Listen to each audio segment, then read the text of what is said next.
తెలుగు శ్రోతలందరికీ నమస్కారం అండి. మన అలనాటి కథలు ఎవర్ గ్రీన్ స్టోరీస్ ఛానల్కి మీ అందరికీ స్వాగతం.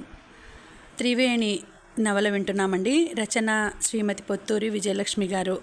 ఇక ఆలస్యం చేయకుండా మనం కథలోకి వెళ్ళిపోదామండి.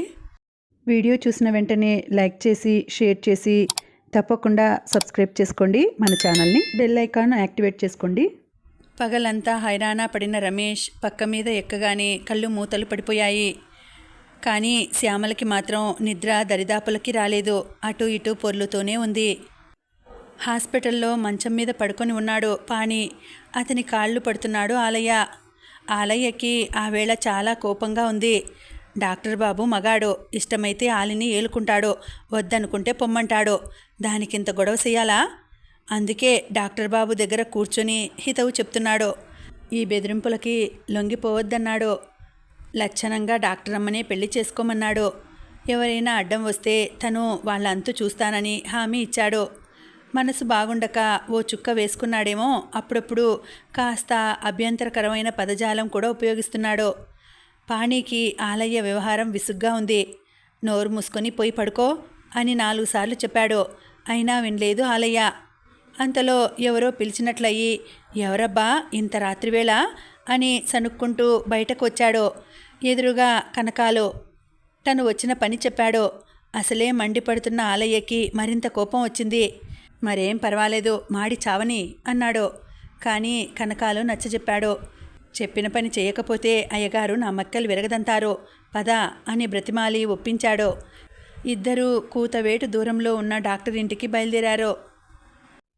డాక్టర్ ఇంట్లో ఓ మూల ముడుచుకు కూర్చుంది సరస్వతి.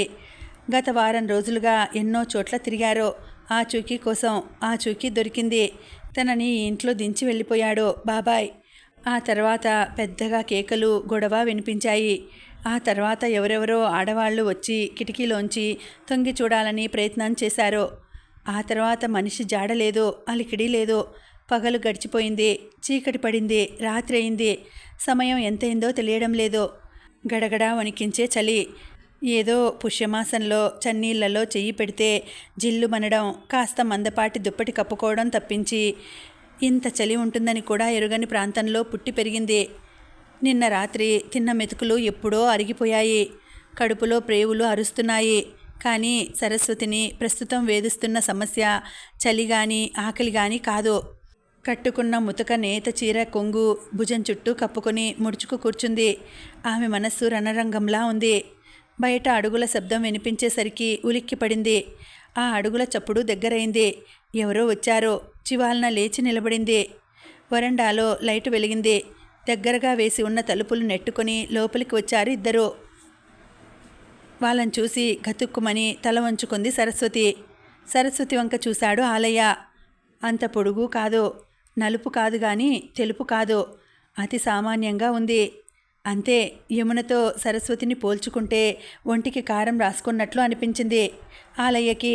ఆ కోపం అంతా బయట పెట్టుకుంటూ క్యారేజ్ నేల మీద పెట్టి, ఇదిగో అన్నం అంటూ విసురుగా నెట్టాడు. ఆ విసురుకి క్యారేజీ జరుగుతూ వచ్చి సరస్వతి పాదాలకు తగిలి ఆగిపోయింది. అందులోని సాంబారు తొణికి బయటకు వచ్చింది. అంతే. విసురుగా తలెత్తి ఆలయ్య వంక చూసింది సరస్వతి. అదిరిపడ్డాడు ఆలయ్య. అప్పటిదాకా ఉన్న కోపం ఆవిరైపోయి ఆ చూపులకు జడిసిపోయాడు. అపర ఆదిశక్తిలా నిలబడిన సరస్వతిని చూసి నిలువెల్లా వణికిపోయాడు. అప్రయత్నంగా వెళ్ళి ఆ క్యారేజీ తీసుకుని వంటింట్లోకి పరుగు పెట్టాడు. కంచంలో అన్నం వడ్డించి మంచినీళ్లు గ్లాసులో తీసుకుని హాల్లోకి వచ్చాడు. సరస్వతి ఎదురుగా పెట్టాడు. పలకరించాలని ప్రయత్నించి ధైర్యం చాలక బయటికి వెళ్ళిపోయాడు. జరుగుతున్నదంతా కళ్ళప్పగించి చూస్తున్న కనకాలు ఆలయ్య వెనకాలే చల్లగా జారుకున్నాడు. బయటికి వచ్చిన తర్వాత అప్పుడు నోరు విప్పాడు. ఓయమ్మో, అదేం ఆడది బాబోయ్, కళ్ళు ఎర్రజేసి చూస్తేనే అదురు పుట్టింది, ఇక నోరు విప్పితే పారిపోవాల్సిందే అన్నాడు. ఛీ నోర్మయ్ అంటూ నానా తిట్లు తిట్టాడు ఆలయ్య. అతని మనసు మరింత పాడైపోయింది. గంగిగోవులాంటి అయ్యగారికి ఈ అపర కాళీ అవతారం ఎక్కడ దాపురించింది? ఈ రాకాసిని ఆ మారెమ్మ ఎత్తుకుపోను. ఈ పీడ విరగడైతే అంకాలమ్మ తల్లికి కోడిపెట్టని బలిస్తాను అని మొక్కుకున్నాడు. తెల్లవారింది. శ్యామల రోజు కంటే పెందలాడే నిద్రలేచి పూజా పునస్కారం ముగించుకుంది. గుప్పెడు జీడిపప్పు వేసి ఇంత నెయ్యి పోసి ఉప్మా చేసింది. జడ వేసుకుని మంచి చీర కట్టుకొని తయారైపోయింది. ఆ తర్వాత మీరెప్పుడు బయటికి వెళ్తారు, ఇంకెంతసేపు ఇంట్లో ఉంటారు అని భర్త వెంట పడింది. ఏమిటి విశేషం, పొద్దున్నే చక్కగా ముస్తాబయ్యావు, ఎక్కడికి ప్రయాణం అన్నాడు రమేష్. ఆ డాక్టర్ గారి భార్యని చూసి వద్దామనుకుంటున్నాను. పాపం సాటి మనిషి, కొత్త చోటు, ఎవరమైనా వెళ్ళి పలకరిస్తే బాగుంటుంది అంది. నిజమే, వెళ్ళి పలకరించరా, మామూలు విషయాలు మాట్లాడి వచ్చేయి, అధిక ప్రసంగం చెయ్యకు అన్నాడు. సర్లేండి, మీదంతా విచిత్రం, నాకా మాత్రం తెలియదా? ఇంతకీ మీరెప్పుడు వెళ్తారు? మిమ్మల్ని పంపించి నేను బయలుదేరుతాను అంది శ్యామల. నేనెప్పుడు వెళ్తే నీకెందుకు, నీ దారిన నువ్వెళ్ళు, నాకివాళ ఏం పని లేదు, ఆలస్యంగా వెళ్తాను అన్నాడు. సరస్వతికి రాత్రంతా నిద్ర పట్టలేదు. తెల్లవారుజామున స్నానం చేసి కూర్చుంది. ఏవో ఆలోచనలు. బయట వాహనం చప్పుడు వినిపించింది. డ్రైవరు లోపలికి వచ్చాడు. మా అమ్మగారు వచ్చారు అన్నాడు. ఆ అమ్మగారు ఎవరో ఎందుకొచ్చిందో తెలియకపోయినా రమ్మను అంది సరస్వతి. లోపలికి వచ్చింది శ్యామల. రండి కూర్చోండి అంటూ చాపపడిచింది. సరస్వతి నడకను పరిశీలించి చూసింది శ్యామల. ఎడమకాలు కుంటి అన్నారు అందరూ, కానీ బాగానే నడుస్తోంది. పరీక్షగా చూస్తే కాస్త తేడా కనిపిస్తోంది అంతే. ఆవిడ దృష్టి తన ఎడమకాలి మీదే ఉండడం గమనించి చిన్నగా నవ్వుకుంది సరస్వతి. ఏమిటలా చూస్తున్నారు, కూర్చోండి అంది మర్యాదగా. ఉలిక్కిపడి కూర్చుంది శ్యామల. శ్యామల కూర్చున్న తర్వాత సరస్వతి కూడా ఎదురుగా కూర్చుంది. సన్న జరీ అంచు పట్టుచీర కట్టుకొని, మెడలోనూ చేతులకి నగలు పెట్టుకొని, జడలో చామంతి పూలు పెట్టుకొని హుందాగా దర్జాగా ఉంది శ్యామల. కెంపు రంగు ముతక నేత చీర, మెడలో పసుపు తాడు, దారానికి గుచ్చిన నల్లపూసలు, నుదుట కుంకుమ బొట్టుతో అతి సామాన్యంగా ఉంది సరస్వతి. తడిగా ఉన్న జుట్టు విరబూసుకుంది. ఆ జుట్టు నల్లగా బారుగా చాప మీద ఆనుతోంది. కన్నార్పకుండా తన వంకే చూస్తున్న శ్యామల చూపులకు తట్టుకోలేనట్లు తలవంచుకుంది సరస్వతి. మీకోసం కాఫీ టిఫిన్ తీసుకొచ్చాను, తీసుకోండి అంటూ అందించింది శ్యామల. ఎందుకండి అనవసరంగా శ్రమ తీసుకున్నారు, మొహమాట పడింది సరస్వతి. భలేవారే, ఇందులో శ్రమ ఏముంది, మీరు పరాయివారా, మనం ఒక హోదాలో ఉన్నవాళ్ళం. మా వారు పోలీస్ ఇన్స్పెక్టరు, మీ వారు డాక్టరు, మనం ఒకరికొకరం తోడుగా ఉండకపోతే ఎలా చెప్పండి? శ్యామల మాటలకు సరస్వతి మొహం చిన్నబోయింది. అది గమనించిన శ్యామల ఇక తను రంగప్రవేశం చేయవలసిన సమయం ఆసన్నమైందని గ్రహించింది. ముందు మీరు ఈ టిఫిన్ తిని కాఫీ తాగండి అని బలవంతం చేసింది.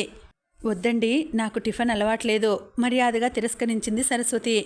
పోనీ కాఫీ అయినా తాగండి అంటూ తనే చొరవగా వెళ్ళి గ్లాస్ తీసుకొచ్చి ఫ్లాస్క్లోని కాఫీ గ్లాస్లో పోసి అందించింది. మీరు తీసుకోండి అంటూ గ్లాస్లోని కాఫీ సగం ఫ్లాస్క్ మూతలోకి వంపి శ్యామలకిచ్చింది సరస్వతి. ఇద్దరూ కాఫీ తాగారు. ఏమిటో మిమ్మల్ని చూస్తుంటే నా గుండె చెరువైపోతోందంటే నమ్మండి. మీ బాధ ఏ ఆడదానికి రాకూడదు. కట్టుకున్న భర్త కాదంటే ఇక ఆడదాని గతి అదోగతే కదండి అంటూ మొదలుపెట్టింది శ్యామల. సరస్వతి మొహం వాడిపోయింది. ఏమిటో మా ఆయనకి నేనంటే ప్రాణం, అయినా సంసారం అన్న తర్వాత కీచులాటలు తప్పవు కదండి. ఎప్పుడైనా తిరస్కారంగా ఓ మాట మాట్లాడితే ఉన్న పాటున ఊరేసుకొని చద్దామా అనిపిస్తుంది నాకు. మరి అటువంటి కట్టుకున్న భర్త మనని గాలికి వదిలేసి అతిగతి పట్టించుకోకపోతే ఇక జీవితం నరకం కాదుటండి. సరస్వతికి కళ్ళ వెంట నీళ్లు తిరిగాయి. మీరు బాధపడకండి, ధైర్యంగా ఉండండి. ఏ మాట కామాటే చెప్పుకోవాలి. మీ ఆయన చాలా మంచివాడు, అమాయకుడు. ఆయనని ఈ ఊరు వచ్చిన దగ్గర నుండి చూస్తున్నాను కదా. నోట్లో వేలు పెడితే కొరకలేనట్లు ఉండేవాడు. అన్నీ సవ్యంగా జరిగితే ఉద్యోగరీత్యా ఈ ఊరు రాగానే లక్షణంగా మిమ్మల్ని కాపురానికి తీసుకొచ్చి ఉండేవాడు. కానీ ఆ టక్కులాడి ఉందే, అది మధ్యలో శనిలా దాపురించింది అంది. ఆశ్చర్యంగా చూసింది సరస్వతి. అయ్యో రామా, మీకు తెలియదు కదూ? ఎలా తెలుస్తుంది? ఎక్కడో దూరాన ఉంటిరి. ఇక్కడ ఓ లేడీ డాక్టరమ్మ ఉందిలేండి, పేరు యమున. నిజానికి నటన అని పెడితే సరిగ్గా సరిపోయేది. ఎర్రగా బుర్రగా బాగానే ఉంటుంది. 30 ఏళ్ళు దగ్గర పడుతున్నా పెళ్ళి పెటాకులు లేవు. ఆ కులుకు ఆ వయ్యారం ఎందుకులేండి, చెప్పుకుంటే సిగ్గుచేటు. ఆవిడ మనలాగా పరువు మర్యాద ఉన్న వంశానికి చెందినది కాదు. ఆవిడ గారికో తల్లి ఉంది. ఆవిడ గారు మహాగ్రంథసాంగురాలు. చిన్నప్పుడే మొగుణ్ణి వదిలి పనివాడితో లేచిపోయిందట. ఈ పిల్లని ఎవరికి కన్నదో మరి. ఆ తల్లి బుద్ధులే ఈ కూతురుకీను. ఎక్కడ ఏ వేషాలు వేసిందో ఆ భగవంతుడికే ఎరుక. ఇంతలో మీ ఆయన ఈ ఊరు వచ్చాడో. ఇహనేం ఆవిడగారి పంట పండింది. ఎర్రగా బుర్రగా ఉన్నాడు, చదువుకున్నాడు, సంపాదించుకుంటున్నాడు. ఇట్టే ఒళ్ళో వేసుకుంది. మగవాడి మనసు మహాచంచలం కదండి. మహా ఋషులు మునులే ఆడదాని ముందర నిగ్రహం కోల్పోతుంటే మనుషులం మనం లెక్క. ఆవిడగారు ఆరితేరింది. అర్ధరాత్రి దాకా కబుర్లేనా, షికార్లేనా, కలిసి భోజనాలేనా? చూడలేక చచ్చిపోతున్నామంటే నమ్మండి. తనకు పెళ్ళైన విషయం మర్చిపోయి ఆవిడ వెంట పడ్డాడంటే ఎంత మత్తుమందు జల్లిందో ఊహించుకోవచ్చు. అసలు నా అనుమానం ఏమిటంటే మీ పెళ్లి విషయం మీ ఆయన చెప్పే ఉంటాడు. ఆవిడగారే ఏదో మాయమాటలు చెప్పి ఉంటుంది. ఏకధాటిగా చెప్పుకుపోతున్న శ్యామల ఆగిపోయి సరస్వతి వంక చూసింది. సరస్వతి మొహంలో దాచుకుందామన్న దాగని కోపం, అసహనం తెలిసిపోతున్నాయి. అది చూసి శ్యామలకి మరింత హుషారు ముంచుకొచ్చింది. మీరేం భయపడకండి, నేనున్నానుగా, మీకు అండగా నేనుంటాను. ఇద్దరం వెళ్ళి ఆవిడని పిలిచి నడి రోడ్డు మీద పెట్టి దులిపేద్దాం. ఊళ్ళో తలెత్తుకోకుండా చేద్దాం. అందరం కలిసి చివాట్లు పెడితే ఆ తల్లి కూతుళ్ళు తలెత్తుకోలేక ఊరొదిలిపోతారు. ఇక మీరు ఏ సవతి పోరు లేకుండా హాయిగా సంసారం చేసుకోవచ్చు అంది. సరస్వతి తలెత్తి సూటిగా చూసింది. ఏమంటారు చెప్పండి, మీరు అంటే ఇప్పుడే వెళ్దాం అంది శ్యామల మహోత్సాహంగా. అప్పుడు నోరు విప్పింది సరస్వతి. ఎందుకండి ఈ యాగీలు గొడవలు? మనం పరువుగల వాళ్ళం, మంచి కుటుంబాలకి చెందిన వాళ్ళం అని మీరే అంటున్నారు. మరి మనం కూడా అలాగా వాళ్ళలాగా రోడ్డెక్కి గొడవ చేయడం లేకిగా ఉండదు. మన బంగారం మంచిదైతే కంసాలి ఏం చేస్తాడన్నట్లు మగవాడు బుద్ధిమంతుడైతే మరో ఆడదాని జోలికి ఎందుకు పోతాడు? ఊరికే సాటి ఆడదాన్ని ఆడిపోసుకోవడం తప్పు కదండి. ఇది చాలా సున్నితమైన సమస్య. ఏదో విధంగా గుట్టుగా పరిష్కారం చేసుకోవాలే గాని నోరు పెట్టుకొని అరిస్తే అనవసరంగా నలుగురి నోళ్లలో పడడం, పరువు పోవడం తప్ప ఫలితం ఉంటుందా? మీరు మంచి మనసుతో నాకు సాయం చేయాలని వచ్చారు. కానీ ప్రస్తుతం నాకు మీ సహాయం అవసరం లేదు. ఇది నా స్వంత విషయం కాబట్టి నేనే నా సమస్యని సర్దుబాటు చేసుకుంటాను. అవసరమైతే నేనే వచ్చి మీ సహాయం అర్థిస్తాను. పాపం మీరెంతో ఆదరంతో వచ్చారు, అదే 10,000 అంది సరస్వతి.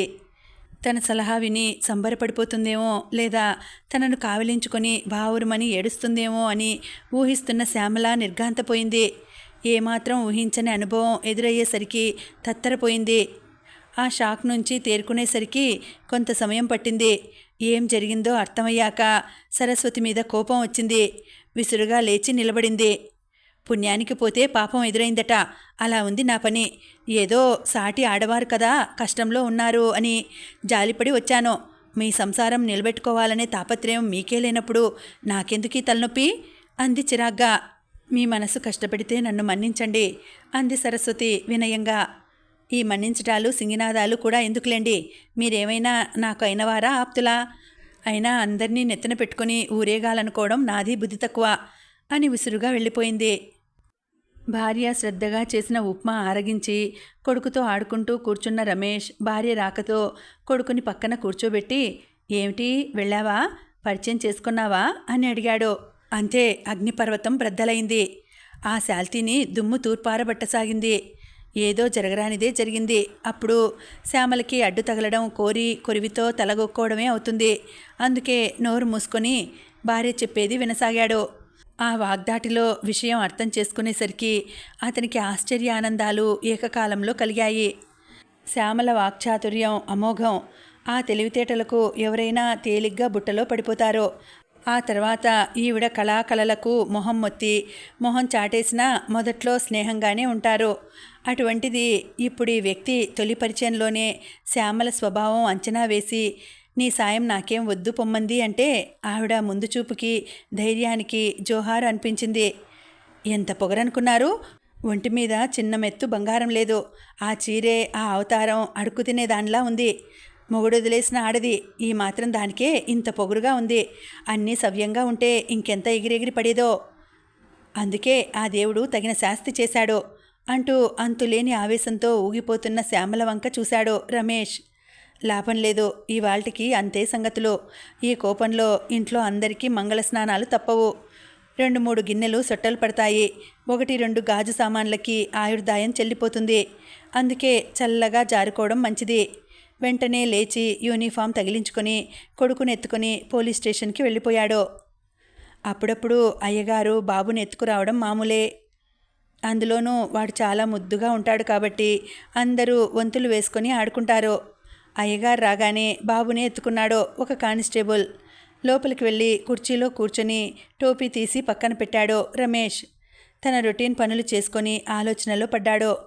శ్యామల చెప్పిన దాన్ని బట్టి చూస్తే ఆవిడ సామాన్యురాలు కాదని తెలిసిపోతోంది. గయ్యాళి మొండి ఘటం అని పాణి ముందే చెప్పాడు. ఇప్పుడు ఆ విషయం రూఢి అయింది. మరి అటువంటి మనిషిని ఒప్పించి సామరస్యంగా వ్యవహారం సర్దుబాటు చేసుకోవడం అంత తేలిక కాదు. చాలా చాకచక్యంగా నడుచుకోవాలి. ఈ విషయం పాణితోనూ యమునతోనూ మాట్లాడాలి. ఇప్పుడు వాళ్ళిద్దరూ బిజీగా ఉంటారు. మధ్యాహ్నం మాట్లాడవచ్చు అనుకున్నాడు. అతని ఊహ నిజమే. ఆ వేళ కిటకిటలాడిపోతోంది హాస్పిటల్. మామూలుగానే ఉదయం పూట పేషెంట్లు చాలామంది వస్తారు. అందులోనూ క్రిందటి రోజు అంత పెద్ద గొడవ జరిగింది. అసలు ఏమైందో, డాక్టరమ్మ ఏమందో తెలుసుకోవాలనే కుతూహలంతో ఏదో సాకుతో వచ్చారు చాలామంది. అలా వచ్చిన వారికి నిరుత్సాహమే ఎదురైంది. పరిస్థితి అంతా మామూలుగా ఉంది. డాక్టర్ బాబు, డాక్టరమ్మ మామూలుగా ప్రశాంతంగా ప్రసన్నంగానే ఉన్నారు. పేషెంట్లతో మామూలుగా మాట్లాడుతున్నారు. వాళ్ళిద్దరూ మామూలుగానే మాట్లాడుకుంటున్నారు. అసలేమీ జరగనట్లే ఉన్నారు. అప్పటికి మనసు ఊరుకోక బయటకు వచ్చి ఆలయ్యను ఆయాను కబుర్లలో పెట్టి వివరాలు తెలుసుకుందామని ప్రయత్నించి వాళ్ళు కసిరి కొట్టేసరికి నిరాశగా వెళ్ళిపోయారు. పేషెంట్ల సందడి తగ్గేసరికి మధ్యాహ్నం 12 అయింది. అలసటగా బయటికి వచ్చారు పాణి, యమున. ఎండలో కూర్చున్నారు. వాళ్ళ కోసం టీ పట్టుకొచ్చాడు ఆలయ్య. మామూలుగా అయితే డాక్టర్ గారింట్లోనే వంట చేసేవాడు. కానీ ఇవాళ అటువైపు వెళ్ళలేదు. పాణి కూడా హాస్పిటల్లోనే ఉండిపోయాడు. అందుకే పొద్దున్న టిఫిన్, కాఫీ యమున ఇంటి నుండే వచ్చాయి. భోజనం కూడా అక్కడే తయారవుతోంది. రమేష్ కూడా పాణి దగ్గరే కూర్చున్నాడు. ఆలయ్య అతనికి టీ ఇచ్చాడు. ఆలయ్య డాక్టర్ గారితో పాటే ఆవిడకి కూడా వంట చేయించు. నేను అక్కడే భోజనం చేస్తాను. నువ్వు వెళ్ళి అమ్మగారికి సాయం చెయ్యి అని చెప్పాడు రమేష్. వెంటనే వెళ్ళాడు ఆలయ్య. కస్తూరి చాలా వరకు వంట చేసేసింది. ఆలయ్య చెప్పిన మాట విని మళ్ళీ అన్నం వండబోయింది. కస్తూరిని వారించి తను పని అందుకున్నాడు. ఏమిటి విశేషాలు ఆలయ్య అని అడిగింది కస్తూరి. అందుకు చాలా పెద్ద సమాధానం చెప్పాడు. ఆ వచ్చిన ఆవిడ గురించి చెప్పాడు. చాలా గయ్యాలి అన్నాడు. ఇన్స్పెక్టర్ గారి భార్య చూడడానికి వెళ్తే నానా మాటలు అని పంపించిందని చెప్పాడు. డాక్టర్ గారికి శనిలా దాపురించింది అన్నాడు అక్కసుగా. ఏమిటో ఏం జరుగుతోందో అంది కస్తూరి. మీకేం భయం లేదమ్మా. నేను అంకాలమ్మ తల్లికి మొక్కుకున్నాను. ఆ తల్లి ఈ పిశాచిని ఊరి నుంచి వెళ్ళగొడుతుంది అని ధైర్యం చెప్పాడు ఆలయ్య. మీరు కూడా ఆ దేవుడికే మొక్కుకోండి అని సలహా కూడా చెప్పాడు. ఒకసారి కాదు ఆలయ్య, 1,00,000 సార్లు మొక్కుకుంటున్నాను అంది కస్తూరి. అక్కడ హాస్పిటల్ దగ్గర కూడా ఇదే చర్చ జరుగుతోంది. ఎలా వదిలించుకోవాలి, సమస్య ఎలా పరిష్కారం చేసుకోవాలి, మీరు డైరెక్ట్గా వెళ్ళి మాట్లాడండి అన్నాడు రమేష్. ససేమిరా వెళ్ళనన్నాడు పాణి. ఆ మనిషి మొహం చూడాలంటే అసహ్యంగా ఉంది నాకు అన్నాడు. మరెలా, ఎవరు మాట్లాడతారు అంది యమున. బుర్ర పట్టుకున్నాడు రమేష్. ఒంటరిగా వెళ్ళే కంటే 4 కలిసి వెళ్తే నయాన్నో భయాన్నో ఒప్పించవచ్చు. అందుకు సమర్థుడైన వాడు రామారావు ఒక్కడే. రామారావు వెంట మరో 2-3 వెళ్తే బాగుంటుంది. ఆ మాటే చెప్పాడు. ఆలోచన బాగుందని మెచ్చుకుంది యమున. రామారావు గారు ఇవాళో రేపో రావాలి. రాగానే ఆయనతో మాట్లాడదాం అంది. మధ్యాహ్నం భోజనాలు అయ్యాయి. సరస్వతికి క్యారేజ్ పంపించారు. ఆ రాత్రి 7ంటికి బస్సు దిగాడు రామారావు. నేరుగా పాణి ఇంటికి వెళ్ళాడు. పాణి ఉన్నాడా అని అడిగితే లేరని సమాధానం చెప్పింది సరస్వతి లోపల నుంచే. ఎక్కడ ఉన్నాడు అంటే ఏమో నాకు తెలియదు అంది. నిజమే, పొద్దున్నే ఎవరో వచ్చి పాణి బట్టలన్నీ పట్టుకెళ్లారు. ఆ మనిషి గురించిన వివరాలు ఏమీ తెలియవు సరస్వతికి. కాఫీ, భోజనం వేళకి అందుతున్నాయి. తిని పడుకుంటోంది సరస్వతి. బయటికి వచ్చేశాడు రామారావు. ఆ సమయంలో యమున ఇంటి దగ్గర ఉన్నాడు పాణి. రమేష్ కూడా అక్కడే ఉన్నాడు. హాస్పిటల్కి వచ్చి ఆ విషయం తెలుసుకొని యమున ఇంటికి వెళ్ళాడు రామారావు. అతన్ని చూడగానే అందరికీ ప్రాణం లేచి వచ్చింది. అందరూ ఒకేసారి వంతులు వేసుకొని చెప్పసాగారు. అందరినీ వారించాడు రామారావు. పాణి వంక చూశాడు. పాణిగారు, మీరు చెప్పండి అన్నాడు. అంతా వివరంగా పూసగుచ్చినట్లు చెప్పాడు పాణి. అంతా విని నొసలు చిట్లించాడు రామారావు. చాలా పొరపాటు చేశారు మీరు. తెగతెంపులు చేసుకున్నప్పుడు ఆ ఆధారాలు మీ దగ్గరే ఉంచుకోవాలని మీకు తెలియలేదా? ఇంత చదువుకున్నవారు ఇంత నిర్లక్ష్యంగా ఎందుకు ప్రవర్తించారు? పాణి మొహం పాలిపోయింది. మాట మీద నిలబడే మనుషులనుకుని పొరపాటు పడ్డాను అన్నాడు. ఇప్పుడు ఏం చేద్దాం అన్నాడు రామారావు. తమ ఆలోచన చెప్పాడు రమేష్.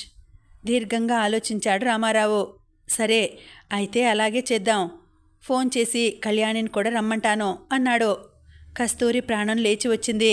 సరిగ్గా నా మనసులోని మాట చెప్పారు. కళ్యాణి ఉంటే చాలా బాగుంటుంది అంది. వెంటనే కళ్యాణికి ఫోన్ చేసి విషయం అంతా చెప్పాడు రామారావు. అర్ధరాత్రి దాకా ఆ విషయాలే మాట్లాడుకున్నారు. ఏది ఏమైనా పాణి జీవితం బాగు చేయాలని గట్టిగా నిర్ణయించుకున్నారు. ఎవరి దారిన వాళ్ళు వెళ్ళిపోయారు. అర్ధరాత్రి ఇంటికి వచ్చిన భర్తను చూసి మండిపడింది శ్యామల. ఎవరి చావు వాళ్ళు చస్తారు, మధ్యలో మీకెందుకు? ఊరికే ఊరివాళ్ల వ్యవహారాలు నెత్తిన వేసుకోకండి అంది. సమాధానం చెప్పకుండా ముసుగుదన్ని పడుకున్నాడు రమేష్. తెల్లవారింది. పొద్దున్న 10ంటికి వచ్చింది కళ్యాణి. అన్ని విషయాలు తెలుసుకుంది. ఏమాత్రం ఊహించని సమస్య ఇది. ఇంకొద్ది రోజుల్లో పెళ్ళి అని సంతోషపడుతూ ఉంటే ఈ అవాంతరం ఏమిటి అని బాధపడింది. ఎలా అయినా ఈ సమస్య పరిష్కారం చేసి యమునకు పాణితో వివాహం జరిపించాలి అంది. ఆ సాయంత్రం అందరూ వెళ్ళి సరస్వతితో మాట్లాడాలి. వీలైనంత త్వరగా ఆవిడని మర్యాదగా సాగనంపాలి. అదే అందరి దృఢ నిశ్చయం. మధ్యాహ్నం భోజనం తీసుకొచ్చాడు ఆలయ్య. సరస్వతి ముందు క్యారేజ్ పెట్టి, సాయంత్రం అయ్యగారు అమ్మగారు అంతా వస్తారట, చెప్పమన్నారు అని గోడకో తలుపుకో చెప్పినట్టు చెప్పి వెళ్ళిపోయాడు. మౌనంగా ఉండిపోయింది సరస్వతి. ఏదో 4 మెతుకులు నంజి లేచింది. గోడకి ఆనుకొని కూర్చుంది. మనసు రణరంగంలా ఉంది. మధ్యాహ్నం 4ంటికి వచ్చారు అందరూ. రామారావు, కళ్యాణి, రమేష్. వాళ్ళు లోపలికి రాగానే లేచి నిలబడింది సరస్వతి. అందరూ ఆవిడ వంక పరిశీలనగా చూశారు. సామాన్యంగా ఉంది, అంతే. ఏ విధమైన ప్రత్యేకత లేదు. హాల్లో 2 కుర్చీలు ఉన్నాయి. అందులో రమేష్, రామారావు కూర్చున్నారు. మూలనున్న చాప పరుచుకొని చొరవగా కూర్చుంది కళ్యాణి. రండి, మీరు కూర్చోండి అంది మర్యాదగా. సరస్వతి కళ్యాణికి కాస్త దూరంలో చాప మీద పొందికగా కూర్చుంది. కాసేపు మౌనంగా గడిచిపోయింది. రామారావు గొంతు సవరించుకున్నాడు. నా పేరు రామారావు. ఈవిడ నా భార్య కళ్యాణి. నేను స్టేట్ బ్యాంకులో పనిచేస్తున్నాను. కళ్యాణి స్కూల్లో టీచర్గా పనిచేస్తోంది. రమేష్ గారు సబ్ ఇన్స్పెక్టర్. మేమంతా పాణి స్నేహితులం అన్నాడు. అందరికీ వినయంగా చేతులు జోడించింది సరస్వతి. చూడండమ్మా, మీరు చిన్నవారు. పెద్దరికంగా మీతో 4 మాటలు మాట్లాడాలని వచ్చాం అంటూ సూటిగా విషయంలోకి దిగాడు రామారావు. పాణి మాతో అంతా చెప్పాడు. ఒకసారి వద్దనుకుని తెగతెంపులు చేసుకున్న తర్వాత మళ్ళీ ఈ విధంగా తిరిగి రావడం ఏమైనా బాగుందా చెప్పండి? వివాహ బంధం పవిత్రమైనది. కానీ ఒకరి మీద మరొకరికి అయిష్టం ఏర్పడినప్పుడు ఎవరి దారి వారు చూసుకోవడం అన్ని విధాలా మంచిది. ప్రతిరోజు గొడవలతో జీవితాంతం బ్రతికే కంటే విడిపోయి ఎవరి మానాన వారు నిశ్చింతగా ఉండాలనుకోవడం తప్పు కాదు. పాపం అంతకంటే కాదు. పాణి ఈ మార్గాన్నే ఎంచుకున్నాడు. అది మీ ఇద్దరికీ శ్రేయస్కరం. పాణి చదువు కోసం మీ నాన్నగారు డబ్బు సహాయం చేశారని మీరు అబద్ధాలు చెప్తున్నారట. పాపం రెక్కలు ముక్కలు చేసుకొని అతను స్వశక్తితో చదువుకుంటే అదంతా మీ ప్రయోజకత్వం అని ప్రచారం చేయడం అన్యాయం కాదా? అయినా పాపం అతనేమీ అనుకోలేదు. వివాహ ధర్మానికి కట్టుబడి మిమ్మల్ని కాపురానికి రమ్మన్నాడు. దానికి మళ్ళీ షరతులు ఆంక్షలు విధించారు మీరు. ఏ మనిషైనా ఎంతకాలం ఓర్చుకుంటాడు? మంచితనానికి కూడా ఒక హద్దు ఉంటుంది. ఎదుటివాడి మంచితనాన్ని చేతగానితనంగా భావించి తెగేదాకా లాగారు మీరు. తీరా వ్యవహారం చెయ్యి దాటిపోయింది. అతని తప్పు ఏమీ లేకున్నా నష్టపరిహారం చెల్లించాడు. మీ ఇద్దరికీ తెగతెంపులు అయిపోయాయి. అతని జీవితం అతనికి నచ్చిన విధంగా మార్చుకునే హక్కు అతనికి ఉంది. తీరా ఇప్పుడు మళ్ళీ వచ్చి అతని పీకల మీద కూర్చోవడం ఏమైనా బాగుందా చెప్పండి? ఆడవాళ్ళంటే అందరికీ జాలి సానుభూతి ఉంటాయి, కాదనం. కానీ దాని ఆధారంగా ఎదుటి వాళ్ళను ఇరుకున పెట్టాలనుకుంటే అది చాలా అన్యాయం, అమానుషం. మా పాణి చాలా మంచివాడు, అమాయకుడు. అతనికి మేమందరం అండగా ఉన్నాం. అతని మీద ఈగ వాళ్ళనివ్వం. అది మీరు గుర్తుంచుకుంటే మంచిది. పాణి త్వరలో యమునను పెళ్లి చేసుకోవాలనుకుంటున్నాడు. ఇప్పుడు మీరు మళ్ళీ అతని జీవితంలో ప్రవేశించాలనుకుంటే అది మీ అత్యాశ మాత్రమే. కాబట్టి ఆ ఆలోచన మీ మనసులోకి రానివ్వకండి. మీరు తెగతెంపులు చేసుకున్న కాగితాలు పాణి దగ్గర లేవు. అదే మీ ధైర్యం అయితే అది మొండి ధైర్యమే. కావాలంటే క్షణాల మీద సంపాదించగలం, కానీ దౌర్జన్యానికి దిగడం మా అభిమతం కాదు. కాబట్టి మర్యాదగా చెప్తున్నాం. నిజానికి తన తప్పు ఏమీ లేకపోయినా ఇప్పటికే ఎంతో డబ్బు మీకు ముట్టజెప్పి ఉన్నా మీ మీద జాలితో, ఆడవారనే ఆలోచనతో మరికొంత డబ్బు ఇవ్వడానికి పాణి సిద్ధంగా ఉన్నాడు. కాబట్టి మీకెంత కావాలో చెప్పండి. రాజీకి వచ్చాం కదా అని కొండెక్కి కూచోకండి. అత్యాశకి పోకుండా అడగండి, ఇస్తాం. ఆ డబ్బు తీసుకుని మర్యాదగా మీ దోవన మీరు వెళ్ళిపోండి. మీ హితవు కోరి చెప్తున్నాం. మాకు చేతకాక కాదు, మాలో తప్పు ఉండి మీ దగ్గరికి రాయబారానికి రాలేదు. ఏదో మర్యాదగా వ్యవహారం సర్దుబాటు చేయాలని వచ్చాం. మీరు ఆలోచించుకొని ఒక నిర్ణయానికి రండి అంటూ తను చెప్పదలుచుకున్నది స్పష్టంగా చెప్పేశాడు రామారావు. అవునండి, మాకు మీ మీద ఎటువంటి వైరము లేదు. మేమంతా పాణికి ఆప్తులం. అతని జీవితం సాఫీగా సాగాలని మా కోరిక. అందుకే మీకు నచ్చజెప్తున్నాం అన్నాడు రమేష్. సరస్వతి మొహం పాలిపోయింది. ఏం మాట్లాడాలో అర్థం కానట్లు ఉండిపోయింది. కొంగు తీసి భుజం చుట్టూ కప్పుకుంది. అది గమనించింది కళ్యాణి. వాతావరణం చాలా చల్లగా ఉంది. అందులోనూ మబ్బు పట్టి ఈదురుగాలి వీస్తోంది. మగవాళ్ళు ఒక్కో హాఫ్ స్వెటరు, ఒక్కో ఫుల్ స్వెటరు వేసుకున్నారు. మెడ చుట్టూ మఫ్లర్ కట్టుకున్నారు. కళ్యాణి స్వెటర్ వేసుకొని దానిమీద షాలు కప్పుకుంది. అయినా చలిగానే ఉంది. సరస్వతి మాత్రం మామూలు నూలు చీర కట్టుకుని ఉంది. గడగడా వణికించే చలిలో ఆ కాస్త ఏం సరిపోతుంది? అందుకే చనువుగా, చాలా చలిగా ఉంది. షాల్ కప్పుకోకపోయారా అంది. మళ్ళీ అంతలోనే గుర్తుకు వచ్చింది ఆవిడ దగ్గర ఉందో లేదో అని. అందుకే పోనీ నేను తెప్పిస్తాను అంది వెంటనే. పేలవంగా నవ్వింది సరస్వతి. పర్వాలేదులేండి, నిండా మునిగిన వాడికి చలేమిటి అంది. ఇక బలవంతం చేయలేదు కళ్యాణి. వాళ్ళు చెప్పింది విన్నారుగా, మీ సమాధానం ఏమిటి అని అడిగింది. ఏం సమాధానం చెప్పను, అంతా అయోమయంగా ఉంది నాకు అంది దీనంగా. అదంతా నాటకంగా అనిపించింది రమేష్కి. ఇందులో అయోమయంగా ఉండేందుకేముంది, అంతా తేటతెల్లంగానే ఉందిగా. ఇక ఈ మాటలు అనవసరం, మీరు చెప్పదలుచుకున్నది ఏమిటో సూటిగా చెప్పండి అన్నాడు కాస్త అథారిటీగా.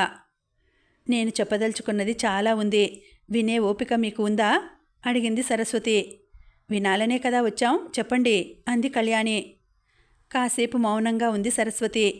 మీరు చెప్పిన మాటలను బట్టి చూస్తే ఆయనకి మేమేదో అన్యాయం చేశామని అనిపిస్తుంది. మీరంతా సహృదయంతో రాయబారం నడపాలని వచ్చారు కాబట్టి నేను చెప్పేది కూడా శాంతంగా వినండి. ఆ తర్వాత మీకు తోచిన న్యాయం చెప్పండి అంటూ ప్రారంభించింది. నా చిన్నతనంలో నా బుద్ధి తెలిసేసరికి మా ఇంటి పరిస్థితులు ఎంతో బాగుండేవి. లేక పుట్టిన నాకు అమిత గారాబం. కాలు కింద పెడితే కందిపోతానేమో అన్నట్లు పెంచారు మా అమ్మ నాన్న. నాన్నగారికి నేనంటే పంచప్రాణాలు. ఓసారి మా ఇంటి ఆవరణలో ఆడుకుంటూ కాలు జారిపడి మోచెయ్యి కాస్త దోక్కుపోయింది. దాంతో కంగారు పడి వాకిట్లో అంతా మెత్తని ఇసుక తోలించారు. పడినా దెబ్బ తగలకూడదని ఆయన ఆరాటం. ఆ గారాబం చూసి అమ్మ నాన్నగారిని హెచ్చరించింది. పరాయి ఇంటికి వెళ్ళవలసిన ఆడపిల్ల, మరీ అంత గారాబం చేయకండి. 7 మల్లెపూల ఎత్తు అన్నట్లు పెంచితే తర్వాత అవస్థలు పడాలి అనేది. నా బంగారు తల్లిని ఎక్కడికి పంపను.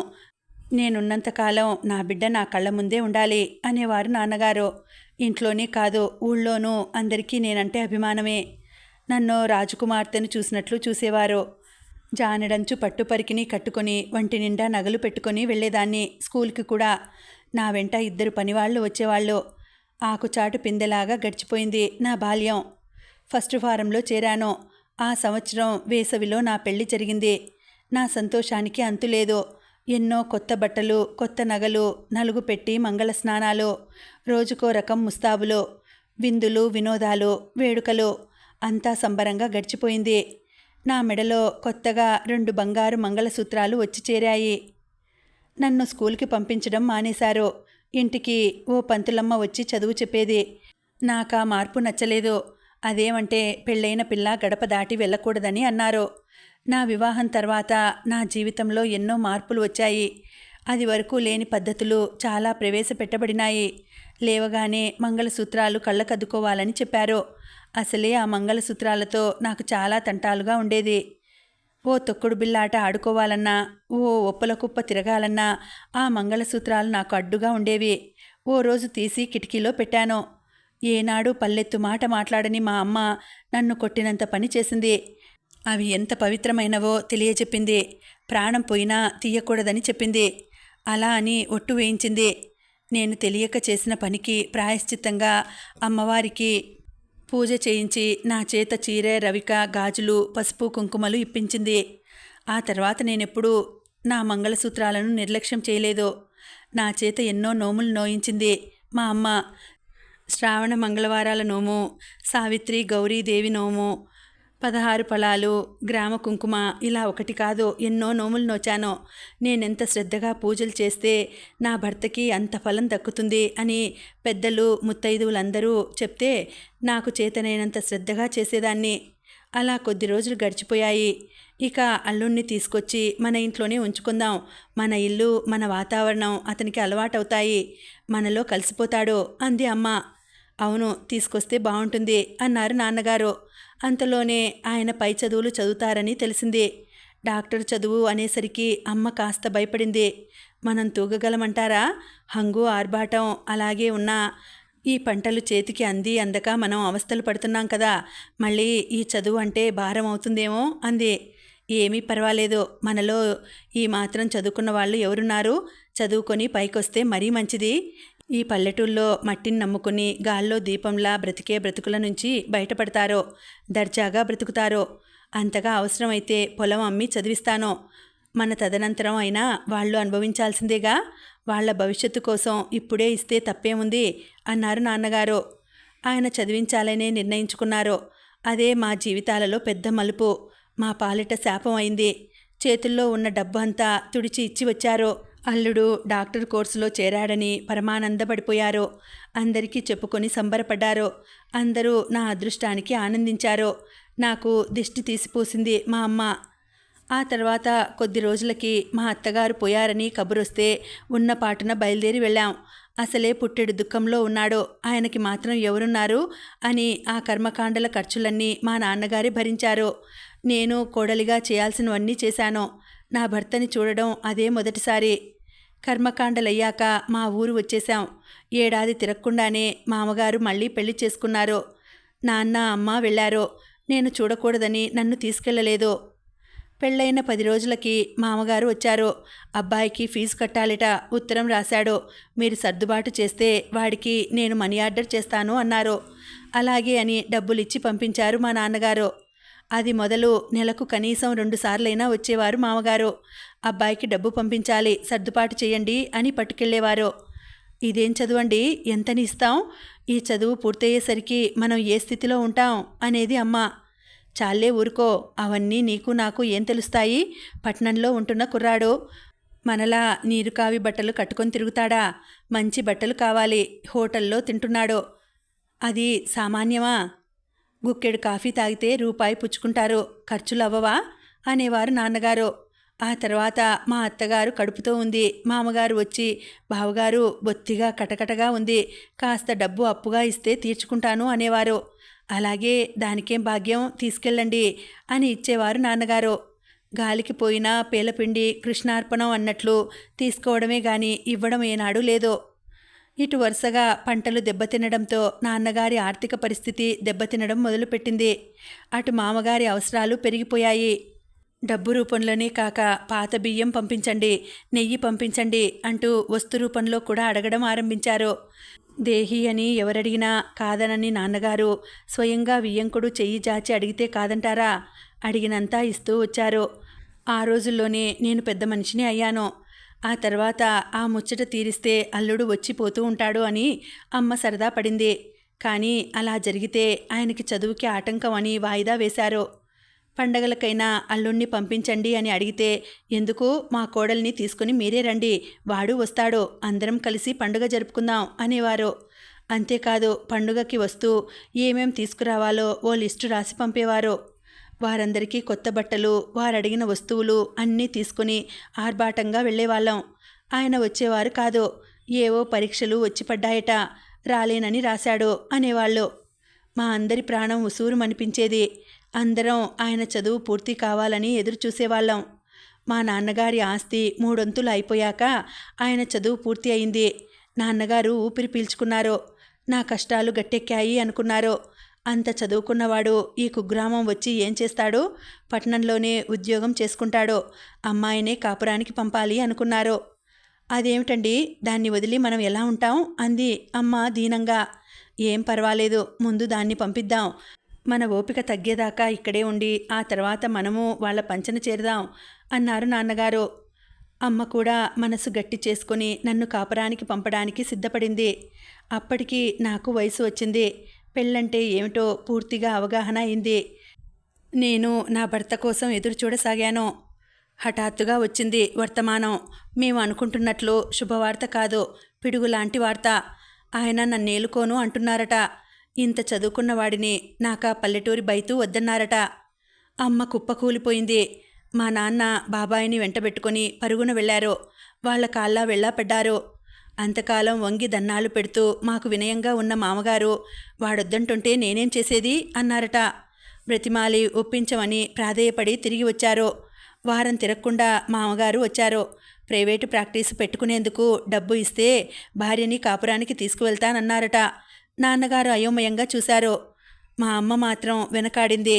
ఒక్కసారి అబ్బాయిని పిలిపించండి, అన్ని విషయాలు ముఖాముఖి మాట్లాడుకుందాం అంది. వాడు రానంటుంటే నేనేం చేయనమ్మా, వాడి మాట మీకు చెప్పాను, ఇక వాడిష్టం మీ ఇష్టం అని వెళ్ళిపోయారు మామగారు. నాన్నగారు అమ్మకి నచ్చ చెప్పారు. తెగేదాకా లాగడం మంచిది కాదు, ఆడపిల్లను కన్నవాళ్ళం, మనమే సర్దుకుపోవాలి అని మిగిలిన పొలం బేరం పెట్టి వాళ్ళడిగిన సొమ్ము వాళ్ళకి ముట్టజెప్పారు. ఆ తర్వాత కొద్ది రోజులకి వాళ్ళ దగ్గర నుండి కబురు వచ్చింది. ఆ డబ్బంతా తీసుకొని ఆయన ఇల్లు వదిలి వెళ్ళిపోయారట. ఎప్పుడో చిన్నతనంలో జరిగిన పెళ్లి కాబట్టి అది చెల్లదని చెప్పమన్నారని చెప్పారు. అమ్మ కుప్పకూలింది. అప్పటి వరకు మహర్జాతకురాలని నన్ను అన్నవాళ్లే నష్టజాతకురాలని అన్నారు. అందరి మాటలు విని భరించలేక నా బ్రతుకు బండలైపోయిందనే దిగులుతో అమ్మ ఆరోగ్యం పాడైపోయింది. వైద్యం చేయించినా ఫలితం దక్కలేదు. అమ్మ వెళ్ళిపోయింది. నాన్న మరీ కృంగిపోయారు. ఆర్థికంగా చితికిపోయారు. గుండెల మీద కుంపటిలా నేను. అల్లుడిని ఎలాగైనా వెతికి తీసుకురావాలని కాళ్ల మీద పడి ఎలాగైనా నా కాపురం చక్కదిద్దాలని వ్యర్థ ప్రయత్నం చేశారు. మరింత డబ్బు ఖర్చు కావడమే తప్ప ఫలితం దక్కలేదు. మా ఇల్లు కూడా అప్పుల వాళ్ల పాలైపోయింది. మహారాజులా బ్రతికిన మా నాన్నగారికి నిలువ నీడ లేకుండా పోయింది. మా బాబాయి వచ్చి నన్ను నాన్నని తన ఇంటికి తీసుకువెళ్ళి ఆశ్రయం ఇచ్చాడు. నాన్న కూడా ఎక్కువ కాలం బ్రతకలేదు. మనోవ్యాధితో తీసుకుంటూనే వెళ్ళిపోయారు. నాన్న పోయాక నా స్థానం ఏమిటని అందరూ ఆలోచించారు. నన్ను అత్తవారింట్లో దించితే ఏనాటికైనా వాళ్ళ మనసు మారుతుందేమో అని నన్ను తీసుకువెళ్ళి అత్తగారింట్లో దించారు. భర్త లేని అత్తవారింట కోడలికి ఎటువంటి ఆదరణ లభిస్తుందో నాకు అటువంటి ఆదరణే లభించింది. ఇంటెడు పని చేసేదాన్ని, వాళ్ళేమన్నా పడేదాన్ని, వాళ్ళు పెట్టింది తినేదాన్ని. అయినా నా ఉనికి వాళ్ళకి ఇబ్బందికరంగా తోచింది. అందుకే 6 నెలలు తిరగకుండానే పండుగ వంక పెట్టి బాబాయ్ దగ్గర దించారు మా మామగారు. అక్కడ కూడా నా గతి అధోగతిగా తయారైంది. ఇక సహించలేక బాబాయ్ ఒక నిర్ణయానికి వచ్చాడు. నన్ను వెంటబెట్టుకుని బయలుదేరాడు. ఊరూరా తిరుగుతూ గమ్యం చేరాం. ఆ తర్వాత జరిగింది మీకు తెలుసు. నా కథంతా విన్నారు. ఒకనాడు ఒంటి నిండా నగలు పెట్టుకుని తిరిగేదాన్ని. ఇదిగో ఈనాడు ఈ పసుపు తాడు తప్ప చిన్న బంగారం లేదు అంటూ జాకెట్టు చేతి దగ్గర కాస్త పైకి లాగి చూపించింది. ఇవన్నీ మా అమ్మ నాకు కట్టించిన తాయెత్తులు. మీరందరూ మధ్యవర్తులుగా వచ్చారు కాబట్టి మీ దగ్గర దాపరికం ఉండకూడదు అంటూ మెల్లగా లేచి నిలబడి చీర కాస్త పైకి తీసింది. ఇదిగో ఇవన్నీ చూశారా? నా కాపురం సవ్యంగా సాగాలని 40 రోజులు 108 సార్లు దబ్బాలు వేయించింది మా పిన్ని. ఇవి ఆ గుర్తులే. కమిలిపోయి కాయలు కాచిన మోకాళ్ల వంక చూసి తల తిప్పుకున్నారు శ్రోతలు. మళ్ళీ మొదలుపెట్టింది సరస్వతి. నా చరిత్ర అంతా చెప్పాను. ఏనాడు నాకై నేను గడప దాటి ఎరుగను. నాకు చదువు రాదు. పూజలు వ్రతాలు చేయటం, అడుగడుగునా దన్నాలు పొల్లు దన్నాలు పెట్టడం తప్పించి నాకేం చేత కాదు. ముందు అత్తవారింట్లో దించితే అక్కడున్నాను. అక్కడి నుంచి మా మామగారు తీసుకొచ్చి దించితే బాబాయ్ దగ్గరున్నాను. బాబాయ్ తీసుకొచ్చి ఇక్కడ దించితే ఇక్కడున్నాను. ఇప్పుడు మీరంతా వచ్చి ఇక్కడి నుంచి వెళ్ళిపోమంటున్నారు. ముందే చెప్పుకున్నాను, నాకై నేను ఎక్కడికి వెళ్ళలేను. నాకేం తెలియదు. ఇప్పుడైనా నా భర్త పుణ్యం కట్టుకుని నన్నెక్కడికైనా తీసుకువెళ్ళి దించితే అక్కడుంటాను. నాకు డబ్బులు ఇస్తానన్నారు. డబ్బెలా ఖర్చు పెట్టాలో నాకు తెలియదు. డబ్బుకి ఉన్న విలువేమిటో ఎలా దాచుకోవాలో కూడా నాకు తెలియదు. నా వయసు ఇప్పుడు 26 27 ఉంటాయని నా అంచనా. మరి జీవితం గడవాలంటే ఎంత డబ్బు కావాలో కూడా నాకు తెలియదు. అంతా మీరే నిర్ణయించండి. మీరేం నిర్ణయించినా నాకు సమ్మతమే. ఇలా చెయ్యమని చెప్పండి, చేస్తాను. ఇంతే నేను చెప్పదలుచుకున్నది అంటూ ముగించింది సరస్వతి. మాట్లాడిన అలసట వల్లనో, పాత జ్ఞాపకాల వల్ల కలిగిన మనస్తాపం వల్లనో నీరసంగా గోడకి ఆనుకొని కూర్చొని కళ్ళు మూసుకుంది. శ్రోతలంతా ఇహలోకంలోకి వచ్చారు. బయట వాతావరణం అల్లకల్లోలంగా ఉంది.